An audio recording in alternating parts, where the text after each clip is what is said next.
गन्तीको पुस्तक 7 अध्याय। वेदीको समर्पणको दिनमा कुलनायकहरूले चढाउने बलिदान।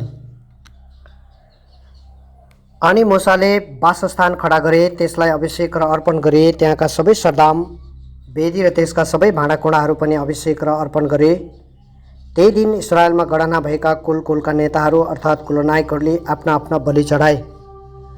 अनि तिनीहरूले परमप्रभुको सामुन्ने 6वटा छोपिएका गाडाहरू, 12वटा गोरु, 2 कुलनायकको निम्ति 1 गाडा र नायकै पछि 1 गोरुको आफ्ना आफ्ना बलि ल्याएर वासस्थानको सामुन्ने प्रस्तुत गरे। तब परमप्रभुले मूसालाई भन्नुभयो, तिनीहरूबाट ती ग्रहण गर र भेट हुने पालको सेवा गर्ने काममा ती प्रयोग हुन्। प्रत्येक लेवीलाई आफ्नो आफ्नो काम अनुसार तैँले दिनु। तब मूसाले ती गाडाहरू र गोरुहरू लिएर लेवीहरूलाई दिए। 2वटा गाडा र 4वटा गोरु तिनीहरूले उनीहरूका काम अनुसार गेर्सोनका छोराहरूलाई दिए। 4वटा गाडा र 8वटा गोरु हारून पुजारीको छोरो इतमारको अधीनमा काम गर्ने मरारीका छोराहरूलाई उनीहरूको काम अनुसार तिनीहरूले दिए।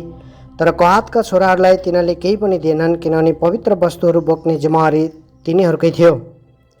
वेदी अभिषेक भएको दिन कुलनायकहरूले त्यसको अर्पण कार्यमा आफ्ना भेटीहरू ल्याएर वेदीको सामुन्ने चढाए। अनि परमप्रभुले मूसालाई भन्नुभयो, वेदीका अर्पण कार्यको निम्ति कुलनायकहरू हरेकले पालै दिनमा 1 जनाले आफ्नो भेटी चढाओस्। पहिलो दिन भेटी चढाउने यहुदाको कुलको अम्मीनदाबको छोरो नासोन थिए। तिनको भेटी पवित्र स्थानको सकेलको तौल बमोजिम 130 सकेल ओजनको चाँदीको एउटा थाल, 70 सकेलको चाँदीको एउटा कचौरो, यी दुवैमा अन्न बलिको निम्ति तेलले मुछेको मसिनो पिठो भरिएको थियो।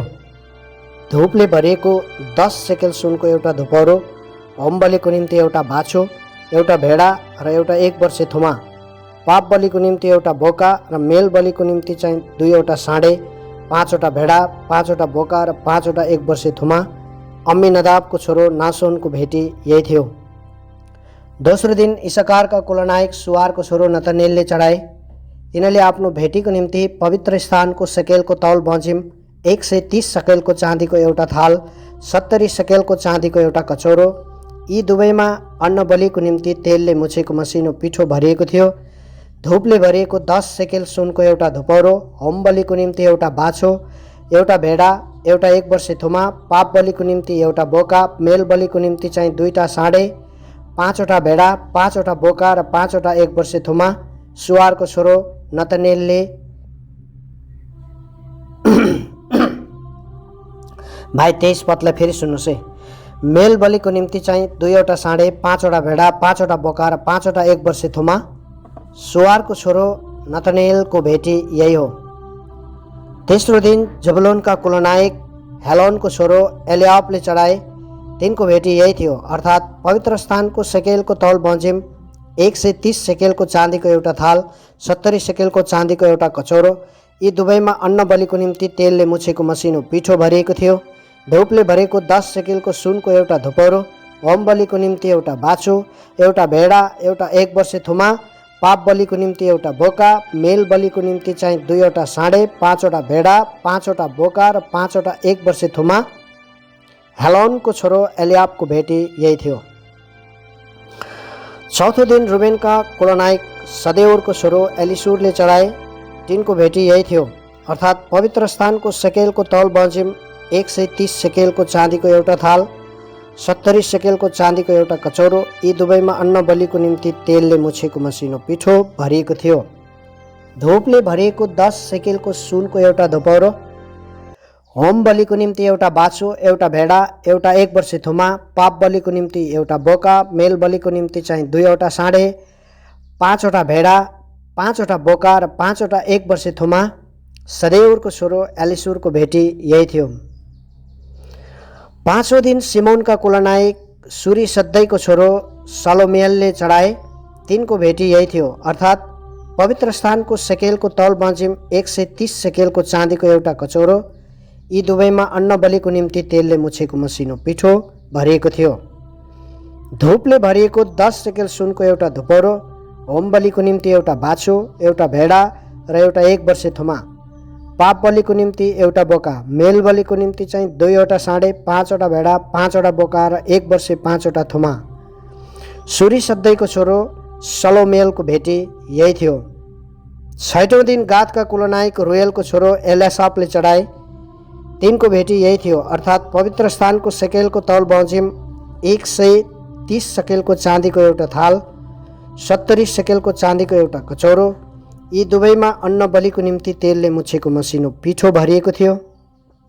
धूपले भरिएको 10 सकेल सुनको एउटा धुपौरो, होम बलिको निम्ति एउटा बाछो, एउटा भेडा र एउटा 1 वर्षे थुमा, पाप बलिको निम्ति एउटा बोका, मेल बलिको निम्ति चाहिँ 2टा साँडे, 5वटा भेडा, 5वटा बोका र 1 वर्षे 5वटा थुमा। रुएलको छोरो एल्यासापको भेटी यही थियो। 7औं दिन एप्राइमका कुलनायक अमेहुदको छोरो एलिसामाले चढाए। तिनको भेटी यही थियो, अर्थात् पवित्र स्थानको सेकेलको तौल बमोजिम 130 सेकेलको चाँदीको एउटा थाल, 70 सेकेलको चाँदीको एउटा कचौरो, यी दुवैमा अन्न बलिको निम्ति तेलले मुछेको मसिनो पिठो भरिएको थियो। धूपले भरिएको 10 सेकेल सुनको एउटा धुपौरो, होम बलिको निम्ति एउटा बाछो, एउटा भेडा र एउटा 1 वर्षे थुमा, पाप बलिको निम्ति एउटा बोका, मेल बलिको निम्ति चाहिँ 2वटा साँडे, 5वटा भेडा, 5वटा बोका र 1 वर्षे 5वटा थुमा। अमिहुदको छोरो एलिसमाको भेटी यही थियो। 8औं दिन मनस्सेका कुलनायक पदासुरको छोरो गमलिएलले चढाए। तिनको भेटी यही थियो, अर्थात् पवित्र स्थानको सेकेलको तौल बमोजिम 130 सेकेलको चाँदीको एउटा थाल, 70 सेकेलको चाँदीको एउटा कचौरो, यी दुवैमा अन्न बलिको निम्ति तेलले मुछेको मसिनो पिठो भरिएको थियो। धूपले भरिएको 10 सेकेल सुनको एउटा धुपौरो, होम बलिको निम्ति एउटा बाछो, एउटा भेडा र एउटा 1 वर्षे थुमा, पाप बलिको निम्ति एउटा बोका, मेल बलिको निम्ति चाहिँ 2वटा साँडे, 5वटा भेडा, 5वटा बोका र 1 वर्षे 5वटा थुमा। पदासुरको छोरो गमलिएलको भेटी यही थियो। 9औं दिन बेन्यामिनका कुलनायक गिदोनीको छोरो अबिदानले चढाए।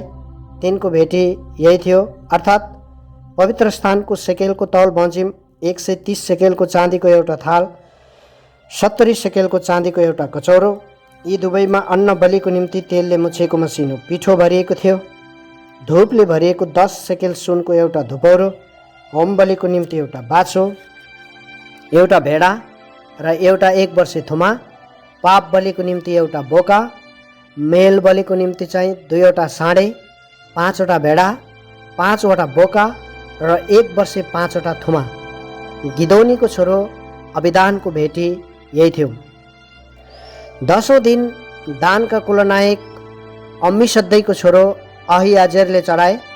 तिनको भेटी यही थियो, अर्थात् पवित्र स्थानको सेकेलको तौल बमोजिम 130 सकेलको चाँदीको एउटा थाल, 70 सकेलको चाँदीको एउटा कचौरो, यी दुवैमा अन्न बलिको निम्ति तेलले मुछेको मसिनो पिठो भरिएको थियो।